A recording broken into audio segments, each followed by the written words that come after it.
How to find tracking number on DHL. Hello guys, welcome to another tutorial. In this tutorial, I will show you how you can find your shipping label on DHL. Now, the first step is to log in into your DHL account, just like I have done here. By the time you're logged in, by the right corner of the screen, you can see my profile, and by the time you click on it, you can see other options. So, once you are logged in, I would let you know that there are different ways whereby you can find your tracking number. The first step is by checking your shipping labels.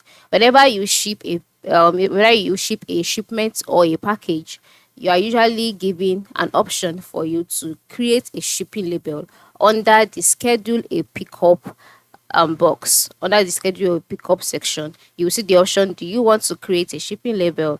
And then you can go ahead and create a shipping label. All right. So by the time you create a shipping label, the tracking number of that particular shipment would be on the shipping label.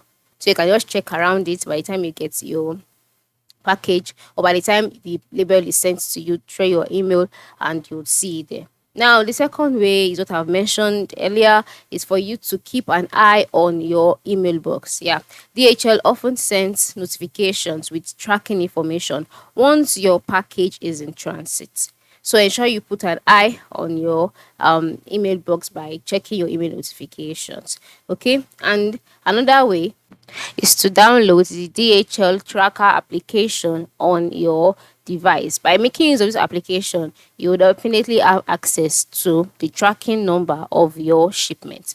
So these are the various ways, all right. So if you've tried all of these and you still could not find the tracking number of your package, the next step is to contact the customer support, and you can do that by moving to the lower right corner of the screen, just by the right side, where you can see a chat icon, in order to speak with the virtual agent directly, and you'd get your answer.